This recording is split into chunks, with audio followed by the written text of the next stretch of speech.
അപ്പോൾ ഗായ്സ് കുറേ ആളുകളായിട്ട് എൻ്റെ മനസ്സിലൊരു ആഗ്രഹമാണ് ചേമ്പും പൂളക്കണ്ടോ കൂട്ടാൻ അടിച്ച് കഴിക്കണം എന്നിട്ടോ.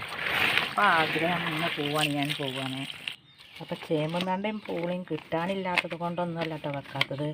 നമ്മളെ വീട്ടിൽ മഞ്ഞപ്പിത്ത രോഗി കുട്ടികളുണ്ടായതുകൊണ്ട് ഇതൊന്നും നമുക്ക് വീട്ടിൽ കൊണ്ടുവരാറില്ല കേട്ടോ.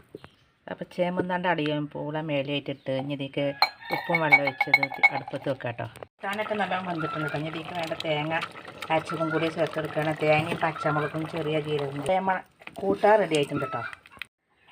അപ്പോൾ ഇന്നത്തെ നമ്മൾ ഉച്ചക്കുള്ള ലഞ്ചിനുള്ള എല്ലാ ഫുഡും റെഡി ആയിട്ടുണ്ട് കേട്ടോ. ചോറും ചീര കൊണ്ടുള്ള കറിയാണ്, ചേമ്പും പൂളക്കേങ്ങും കൂട്ടാനും മത്തി പൊരിച്ചതും ഇത് ചൂടുവെള്ളവും കേട്ടോ. അപ്പോൾ അത്രേ ഉള്ളൂ. അപ്പോൾ എല്ലാവരും ലൈക്ക് ചെയ്യുക.